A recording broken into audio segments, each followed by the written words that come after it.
South Africa is entering a tense moment as nationwide protests of undocumented immigration approach, prompting President Cyril Ramaphosa to issue a public warning against vigilantism while reaffirming the government's commitment to immigration reform.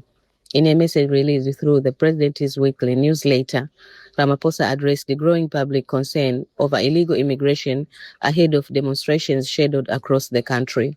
The protests have been organized by groups calling for stronger action against undocumented migrants, arguing that illegal immigration has increased the pressure on public services, contributed to criminal activity, and affected local communities. Rather than dismissing those concerns, the president acknowledged that South Africa's immigration system faces significant challenges and said reforms are already underway. According to Ramaphosa, the government is strengthening border management, increasing enforcement against undocumented immigration, improving the integrity of visa and asylum processes, and taking stronger action against corruption that has weakened immigration controls. He also made it clear that public officials found responsible for enabling illegal immigration through corruption would be held accountable. However, the central focus of the president's message was a warning that immigration enforcement must remain the responsibility of the state. He argued that private citizens cannot take on the role of law enforcement by stopping people, demanding identification, and attempting to determine someone's immigration status. Ramaphosa compared such actions to South Africa's apartheid-era past laws, describing that period as a painful chapter in the country's history and cautioning against allowing similar practices to reappear under different circumstances. The president also emphasized that South Africa has a constitutional obligation to protect foreign nationals who are legally living in the country.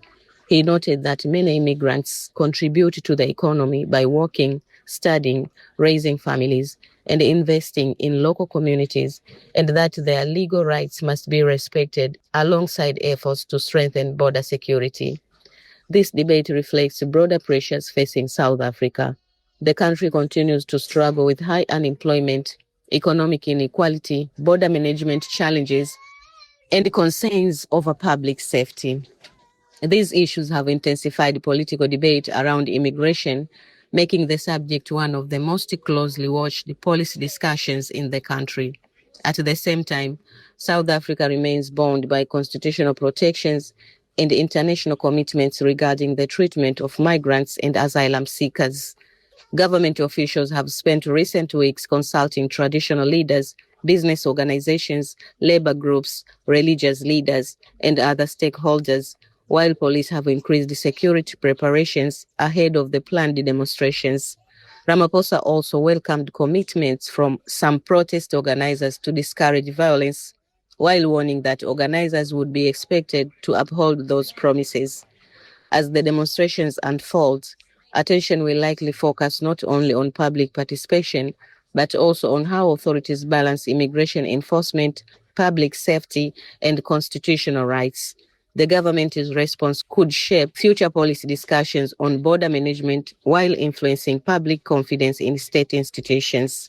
What do you think is the best approach to addressing illegal immigration while protecting constitutional rights? Share your perspective in the comments below.